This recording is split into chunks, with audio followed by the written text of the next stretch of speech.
Hello ನಮಸ್ತೆ, ನಾನು Lavanya. Welcome back to my channel. Last ವಿಡಿಯೋದಲ್ಲಿ ನಾನು ಕ್ಲಿಯರಿಂಗ್ ಚೆಕ್ನ ಹೇಗೆ ಬರೆಯೋದು ಅಂತ ಹೇಳಿದ್ದೀನಿ. ಈ ವಿಡಿಯೋದಲ್ಲಿ ಎಲ್ಲ ಬ್ಯಾಂಕಲ್ಲೂ ಇಂಟ್ರೆಸ್ಟ್ ರೇಟು ಸೇಮ್ ಇರುತ್ತಾ ಅನ್ನೋದ್ರ ಬಗ್ಗೆ ಹೇಳ್ತಾ ಇದ್ದೀನಿ. ಈ ವಿಡಿಯೋ ನಿಮಗೆ ಇಷ್ಟ ಆಗಿದರೆ ಲೈಕ್ ಮಾಡಿ, ಹಾಗೆ ಸಬ್ಸ್ಕ್ರೈಬ್ ಮಾಡೋದನ್ನ ಮರಿಬೇಡಿ. ರೇಟ್ ಆಫ್ ಇಂಟ್ರೆಸ್ಟ್ ಅಂತ ಏನು ಹೇಳಿದೆ, ಇದು ಬ್ಯಾಂಕಿಂದ ಬ್ಯಾಂಕಿಗೆ ಚೇಂಜ್ ಇರುತ್ತೆ. ಎಸ್ ಬಿ ಐಲಿರೋದು ಕೆನರಾದಲ್ಲಿರಲ್ಲ, ಕೆನರಾದಲ್ಲಿರೋದು ಐ ಸಿ ಐ ಸಿ ಎಲ್ಲಿರಲ್ಲ. ಫಿಕ್ಸ್ ಡೆಪಾಸಿಟ್ ಇರ್ಬೋದು, ಅಥವಾ ವೆಹಿಕಲ್ ಲೋನ್ ಇರ್ಬೋದು, ಅಥವಾ ಹೋಮ್ ಲೋನ್ ಇರ್ಬೋದು. ಎಲ್ಲ ಲೋನ್ಗಳಿಗೂ ಅಥವಾ ಫಿಕ್ಸ್ ಡೆಪಾಸಿಟ್ಗೂ ಈ ರೇಟ್ ಆಫ್ ಇಂಟ್ರೆಸ್ಟು ಚೇಂಜಸ್ ಇರುತ್ತೆ.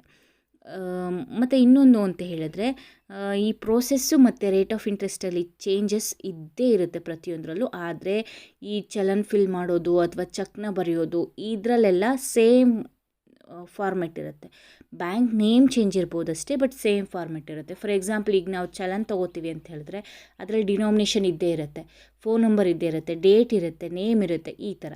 ಈ ಥರ ಎಲ್ಲ ಬ್ಯಾಂಕಲ್ಲೂ ಈ ಚಲನ್ ಫಿಲ್ ಮಾಡೋದು ಇದೆಲ್ಲ ಸೇಮ್ ಇರುತ್ತೆ. But bank rate of interest ಮತ್ತು ಆ ಪ್ರೋಸೆಸ್ಸು ಆ ಬ್ಯಾಂಕಿಗೆ ತಕ್ಕನಾಗಿ ಚೇಂಜ್ ಮಾಡಿರ್ತಾರೆ.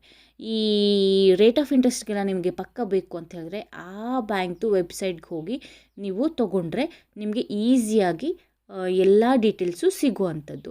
ಯೂಟ್ಯೂಬಲ್ಲಿ ಅಥವಾ ಬೇರೆ ಕಡೆ ಎಲ್ಲ ಸರ್ಚ್ ಮಾಡಿದ್ರೆ ನಿಮಗೆ ಆ ಡೇಟದು ನಿಮಗೆ ಅಪ್ಡೇಟ್ಸು ಸಿಗಲ್ಲ.